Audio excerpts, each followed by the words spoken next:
Abuse is accusing the Catholic Church in Ballarat of breaching its own guidelines in a legal fight over compensation. The man is a victim of one of the country's most prolific pedophiles. Emma Younger has this exclusive report.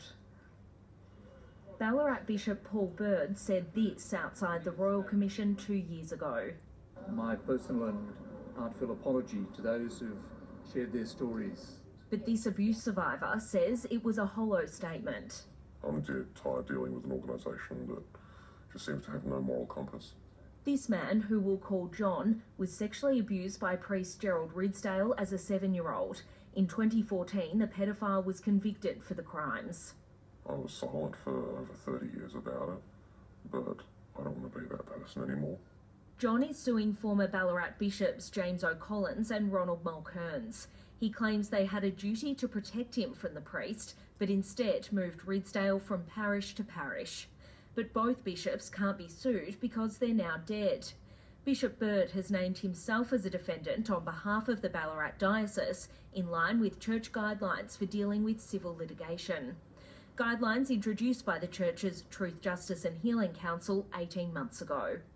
It wants to treat survivors and victims fairly, compassionately and in a timely manner. But John says that hasn't been his experience. They're now trying to wash their hands and walk away and go, yeah, we're going to minimise our losses around this and not accept responsibility. It's horrible. Lawyer Paula Shelton says the diocese is breaching church guidelines in letter and spirit. And it's really an insult to our clients. The guidelines state claimants won't be required to prove a matter which the church authority knows to be true. Yet the diocese is denying the circumstances of John's abuse, despite it being accepted by the county court when Ridsdale was sentenced. The diocese is denying that they owed the plaintiffs a duty of care. They deny that they had control of Ridsdale. They deny that he was engaged in priestly duties. It also denies Bishop O'Collins was aware of Ridsdale's offending, despite documents tendered to the Royal Commission which indicate he received a complaint about the pedophile in his first year as a priest.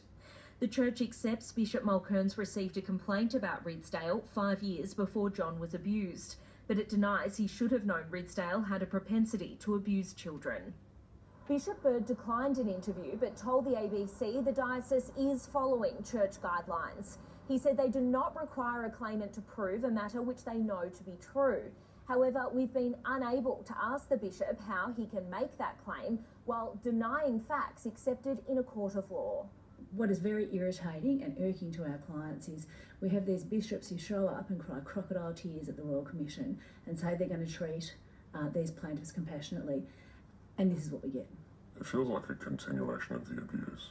John says it's proof the church hasn't changed. Emma Younger, ABC News. 5 Liberal rebels are